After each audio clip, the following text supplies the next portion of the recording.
In this episode, we lift massive branches in excess of over a ton over multi-million-pound houses. We begin the costly renovations to the modular building so we can get the office team back at the headquarters. We take a trip down memory lane to the old yard where we had the fire to hopefully get some answers and see what condition it's in.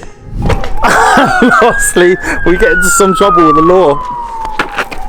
This is TV04!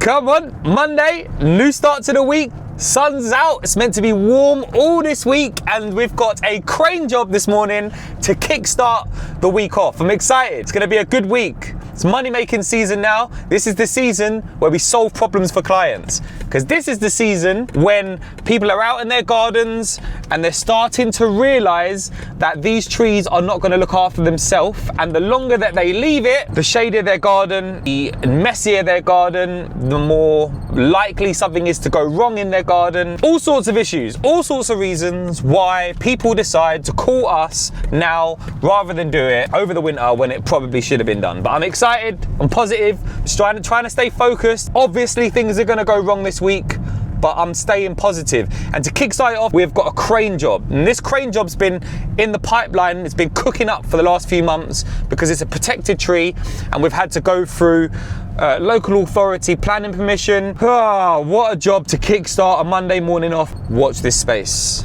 So just arrived on site and the boys are already beginning the setup of the crane.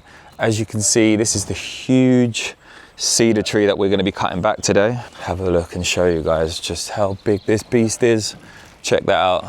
But all of the outside branches are sort of losing their limbs, losing their needles, and there's a lot of dead wood throughout. So all of this is being cut right back to the boundary to mitigate any risk of failure over our client's property. Yeah, I mean, look at this beast. It's sad, really, that this tree is starting to deteriorate and die back, but unfortunately, sadly, all great things come to an end someday, and this one looks like it's going through quite a lot of struggle. So in order to reduce the risk of failure and be proactive in our approach to risk management, this bad boy is going to have to be cut back.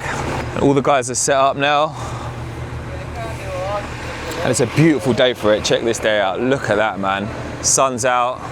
Annoying thing is that there is some telephone lines here running throughout the whole project. I'm sure we'll be fine. And we've got a big enough crane, so all is good. I think this is where we do the montage. Montage, montage.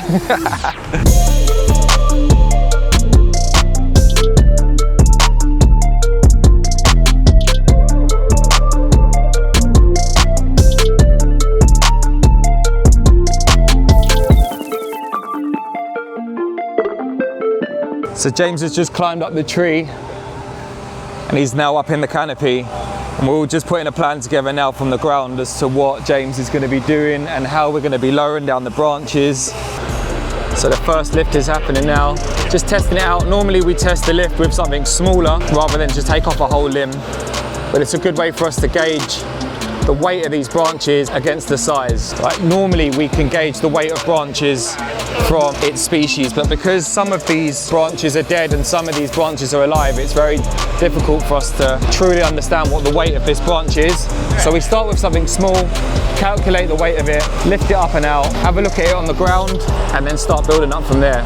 With this kind of job, we'd much rather start with something a little bit lighter to see where we're at with it, and then ramp it up with the weight, then start with something really heavy, put additional pressure on the crane, and then us not be able to move forward or come up with a plan B. So the best thing to do is start small and then work our way up to larger branches. Right through the telephone lines. And once the branch comes down on the ground, the boys then start processing it. Over this side, everything gets chipped up nice and small through this chipper, and then disposed of in the back of the van.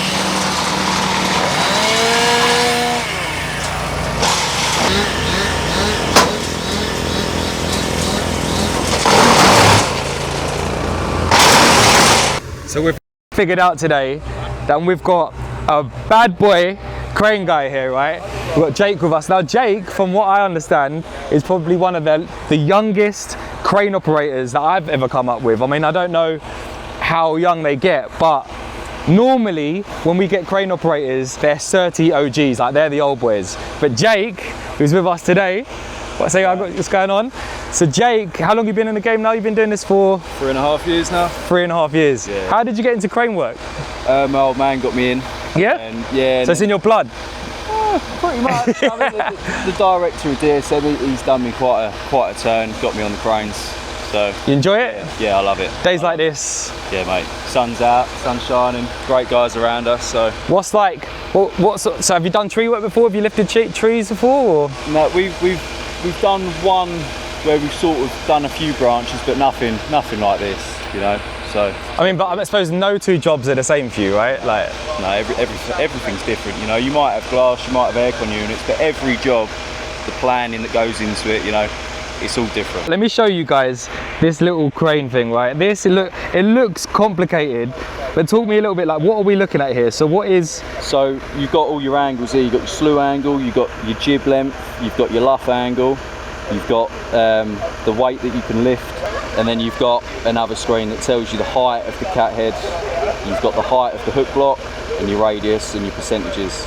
So how long does it take for you to become a crane operator? Like, if let's say I know nothing and I want to now pursue my career as a crane operator. Zoom down slightly and then cable up.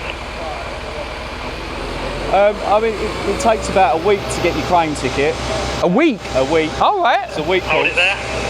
But then it's all about your it's all about your time and your training and inductions. Hold it there. Inductions on the machine, and then you usually get signed off on the machine when you're safe to go out. And I suppose it's like most jobs as well. It's like the opportunity. Like, someone's got to give you an opportunity to do this as well. It's all good and well having all your tickets, and it's all good and well like. You boom in and then. Yeah, like, it's all good and well having your tickets. It's all good and well having your qualifications and your lorry license to drive these things.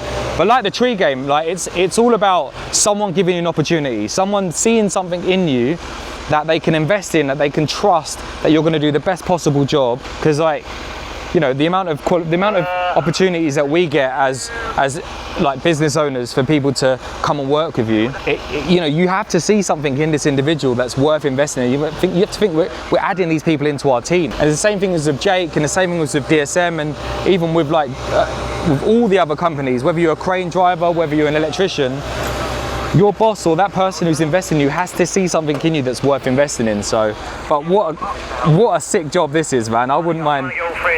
I genuinely wouldn't. This looks like a super cool job. I mean, I know there's bad days as well. There's bad days in the office for most people, but when the weather's nice like this, and we've got nice clean lifts, I just struggle to think what job is better. I don't think I can find one, man. I mean, don't get me wrong, I'd rather be James up there in the tree right now, because it looks like James is having a lot of fun up there. What's that saying now? But yeah, nice. So this is Jack. Jack's been here for a while now. Right, this is Jack's little cameo. But so Jack's never done any crane work before, have you? No, first time. I've been on a couple jobs, but just been on the ground, sort of just having a little look. So I've never got too involved. But we've supported Jack through getting his rigging ticket. So now Jack's he's a fully qualified climber. He's a team leader. He's got his rigging ticket. So this is his what they call it there. We're popping his cherry. We're popping the cherry with his crane work. So breaking him in. You're breaking him in, which is super exciting, man. Like, I remember my crane job, and it's just a ton of fun. And what we love doing here is also making sure that everyone here gets an opportunity for growth. And Jack, this is like the perfect job for Jack to get up and dismantle some of these big pieces over this person's house. So he's had a chat with Cameron, and he's sort of spoken through, you've talked through with Cameron, haven't you? Sort of what to expect. I'm buzzing, I can't wait to get up there, man. Yeah, you excited? Yeah, it's a tasty little one, it looks fun. I can't wait, man. No, it's good fun, like, and the weather as well, like, of all days, man. Like, Jack's, I don't know if you can see it, but Jack's he's fully creamed up, man. Pale and ginger, I need it, man. No, so that's awesome, man. So yeah, we're all really looking forward to seeing Jack get up in the crane for the first time, get comfortable dealing with chains rather than strops, and also see some of these big branches just disappear away from you when you're up in that crown, just like this one is here. It's a bit different when you're when you're in crane work and you're doing crane work and you're not actually having to handle any of the branches that are being removed. Like, you're truly just utilizing all your skill and all your knowledge in positioning these chains at certain parts of the branch for then you to have the crane lift it up, coupled with the correct cuts, so then you can navigate that branch up and away, like this one has been from James, who's up there in the tree. So yeah, all exciting stuff. There you go, look at this branch. Nice big pick. Nice hinge. Nicely picked. How much was that one? 200 kilos. 200 kilos? Yeah. That's not bad. We still got room for more then, yeah? Yeah, plenty. So we got Jack now setting up, being coached by Cameron. Let's try and get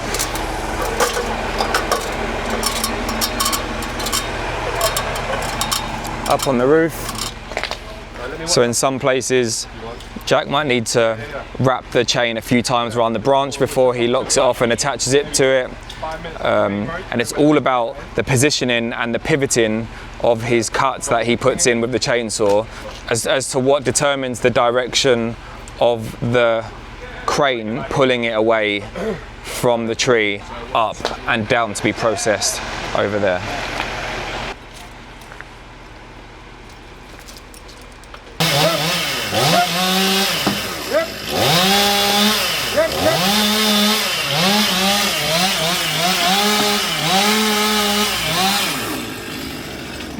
Yeah, nice work, mate. That was perfect. Look at that lift. Yeah, but you shut yourself. No, I'm not.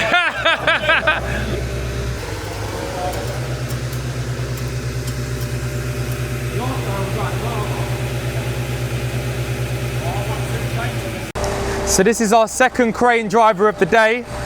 How are we getting on? What's your name? Oh, my name's Noel. Noel. Noel, yeah. So Noel is how long you been doing crane work for now? 37 years. 37 years. I started when I still have my white hair. Black hair, sorry. Black hair. Yeah, black hair. I'm still young. Nearly there. So we're just navigating this branch here down onto the ground. Got all the guys here. How much does this one weigh? 270. 270 kilos. So we still had a little bit more room left on this one. Oh yeah, we still got the What's the capacity? 2 ton and 100. So we're on 60%. 58%. 58%. So we're still not half of the capacity. So we're still good. So we could have gone double that. Oh yeah. Next time we go double, yeah? Yes, sir.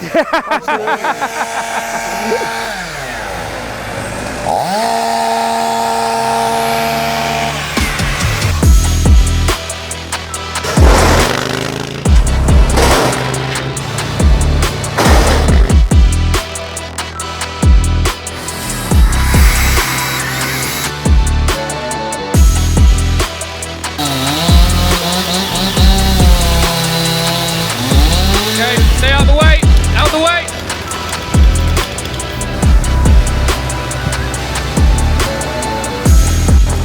How much was that one?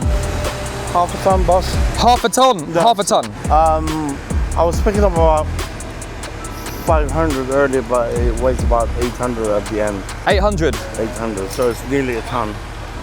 Just for that. Just for that one piece? Yeah, 1 ton just for that piece there? for that piece. Just for that piece there? It's too much. It weighs more than my car. No, nice. Look at that. See, when it's up in the air, it doesn't actually look that big, but when you see it down here, it's a big boy log, man. That's a big boy log. And there we have it. The job is finally complete. Everyone's down on the ground. Everyone's happy. Now it's time to pack up, sweep up, and get out of here, man. Come on. Falls trees, baby. Everyone gets a spot. Sick job, bruv. Oh, nice one, Noel. Actually, I didn't get that. Do it again. Sick job, bruv. Come on. Yo, today was sick. Hey, that crane job couldn't have gone better. And to see certain people within the organisation truly elevate, like they really stepped up today, and they stepped up to the challenge, and you could just, you know, when you just see people grow in their role, and that for me, that is fulfilling. Like, as chief executive of this organisation, you know, it's days like this, maybe it's the weather helps as well, but when you see people truly progress in their career, step up to the challenge, as well as work well as a team within an organisation, within Thor's Trees, and I just, man, it's day like today, that no matter all the stress that goes on in my day, it's little moments like this that just remind me I'm truly blessed. So glad today went well, man.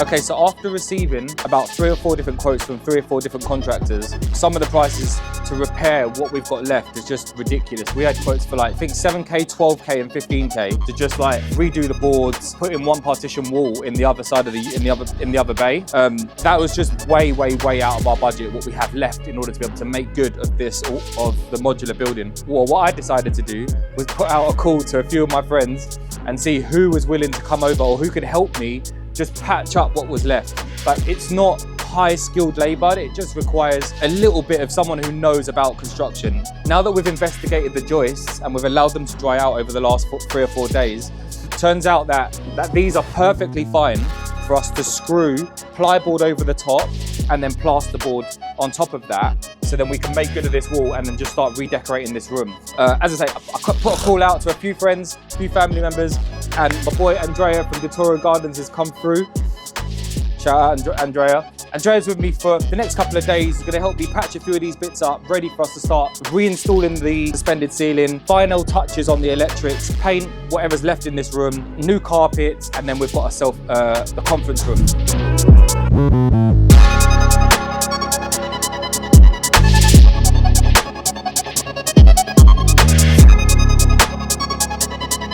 So last time you guys were here, none of these desks were in here. The LED lights weren't working. There was no carpet laid. The joists were still exposed. It was dirty. What we've been doing over the last few days is we gave it a full-on clean. So we wiped all the windows down, wiped all the skirting down, wiped all the floors. Every wall got completely wiped down. So we knew this was a clean space for us to begin in. But then we completely painted every single wall, and we retiled with carpet tiles the whole of the office area. So this is now we're getting there, a fully functioning office for the office team to sort of move back into and us to begin operations. It's not quite finished yet. We haven't got Wi-Fi. We haven't connected all the TV screens up and stuff. There's a few little bits of furniture, like a few more desks that we need to invest in, and some chairs as well. So some of the things that weren't recoverable in the fire were things like fabrics.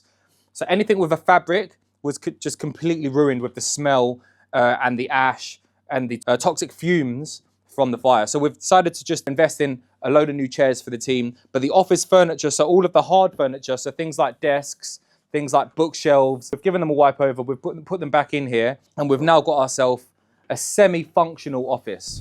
So I'm just on my way back to our original yard, you know, the one that got burnt down in the fire. I submitted a termination of lease, so I've exercised 6 months ago the opportunity to release myself from the lease. So we no longer will have that property within our jurisdiction, within our domain. We're no longer liable for that property. Following on from the fire. Now, the landlord has been ignoring all of my calls for the last 3 months. I have no idea why, but I know that in a few days, the lease is no longer going to be liable.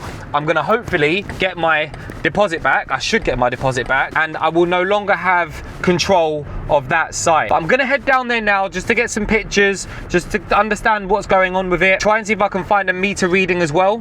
So that, I mean, I'm sure there is no meter read. There is no meter because it was destroyed in the fire, but it might still be there. So try and get a meter reading and an understanding as to what condition it's on, and also just to poke my nose in and see what I go on. So I'm going to head down to that site now, and hopefully in the next few days the landlord is gonna be sending me back my 3 months worth of deposit on this lease.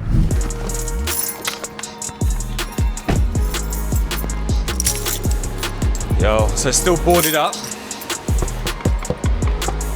Looks like it's a work site though, so work in progress. I'm hoping my keys still work, man. So this is the key. They may have changed the locks, I hope not. But we're in. Let's see what it's saying. Oh shit. There's literally nothing left. Oh my days. This is mad. There's literally nothing left. I come to get a meter reading and to see what's going on with the meter. Well, the meter used to be here on this wall. And that's the wire that goes down straight into the, straight down into the main. So I don't think I'm gonna be getting a meter reading today, but oh my days, everything has been completely stripped out. Yo, this is nuts. To see it completely in its subframe, that's ridiculous. All the stairs have been completely stripped out. I don't even know if I'm supposed to be here, you know. This is kind of like a, it's like it's just been haunted or something. It's like a haunted space. This is where the whole office used to be. It's completely stripped. All the internal walls and suspended ceiling has been completely removed. Yo, this is nuts. So this used to be the main office, and then we used to come through here. This was completely blocked off, and then this was the door to the conference room. So again, this was like a full suspended ceiling. Conference room used to have a massive TV on the wall here. Conference table used to be here. Yo, this is nuts. I've never been in a warehouse like this. Like, obviously, I've seen it as a fully fledged office. Like, this was the Thor's Trees HQ before the fire. So I don't even know why I'm still going through the doors. Like, I'm still going through the doors. I could just walk through the walls. Like, anyway, so then this was my office. Used to have a massive office, like a nice big office here, nice big office desk. It's completely gone. I literally used to sit here. This is crazy. To think that the landlord said to us, so the fire was in September, and the landlord said to me, following on from the fire, we're gonna make sure that we get this all up and running, you'll be back in by January. He said January. Like, thank God I followed my intuition and I started looking for another yard. 6-7 months on, and this doesn't look like this is gonna be a usable office any time soon. If I'd have listened to what my landlord had said and trusted him that we were going to be back in here, up and running, functional as a business by January, I promise you now, we would not have had a business to come back to. So I'm so glad I went with my intuition and just found another site for us to be able to operate from. But at the end of the day, this is his business, this is his property. I know he has every intention of selling this place. So when he eventually does make this place good, he will have a brand new office, a brand new warehouse space, completely reconditioned to be like new, so that when he does sell it, hopefully he gets top money for his investment when he cashes in. But I don't understand why he's acting all salty and stuff, because at the end of the day, I'm without a business and I didn't do this on purpose. And I'm so glad I followed my intuition. I'm so glad, because there's no way that this place is gonna be up and running anytime soon. As I say, this is all an insurable loss. The insurance is going to pay out to make this whole thing good. The only person that doesn't get paid out is me. My business is making sure that everybody who works within the Thor's Trees brand, within the Thor's Trees organization, is good. My responsibilities are the families that our organization cater for, look after, and for our clients. 1 hour later. Say, come on. Please. You alright, mate? Do you know why we pulled you over, sir? No. Two of my officers in the back of the motor, as we pulled alongside you, noticed that you had your phone in your left hand. I haven't touched my phone, I swear. Our body cameras were moving, we had video footage. I've got no reason to be on the phone. That, sir, My car's got Bluetooth. I completely understand that, sir, but if I could just ask you to step out of the vehicle, please. You do not have to say anything, but may harm your defence if you do not mention when questioned something which you later rely on the court.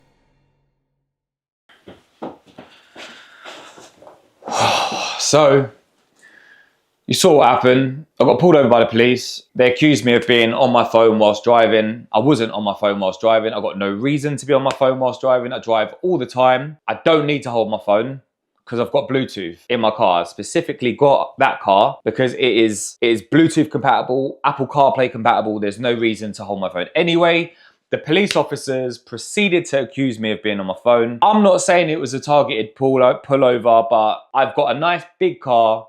I'm driving through an urban area, through Islington.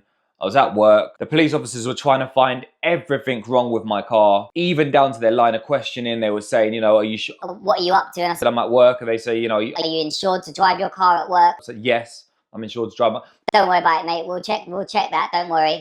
I don't want to get emotional about it, but I weren't on my phone. And it's annoying because I've got 6 points already for minor speeding offences. So if I get another 6 points for driving whilst being on the phone or driving whilst holding a phone or whatever it is that they're trying to accuse me of, I will lose my license. And that messes everything up because I need to have a driver's license in order for us to have a functional business. I've got to meet clients. I've got to do site audits. It's impossible unless, I mean, I'd have to get a driver or something silly like that. I don't know. So I can't be having these 6 more points. And I'm hoping that these police officers, I'm hoping their conscience kinks in and they realize that they're just being silly and they're going to drop charges or just drop the case and just not submit their silly statement. I don't know. In other news, we've got a gym in the yard now.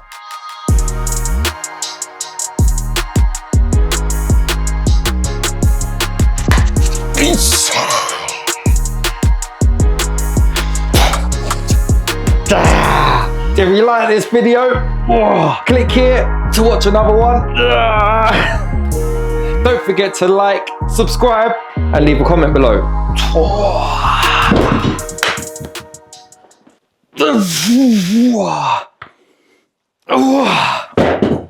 actually need to start getting some muscle on, man. I could actually go to jail. It's not too complicated, and it's certainly fucking hell.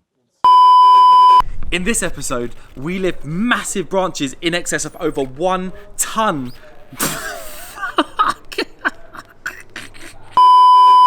We get... I'm standing here. I'm sitting on the... We take a trip down to memory lane. Where's memory I'm upside lane? down, bro. I can't even think. 3, 2, 1. Boy, you can't laugh, bro. That's not even my true. boss. Pay me. No, I'm paying you to hurt me Okay. now. Go. Oh, that was too hard.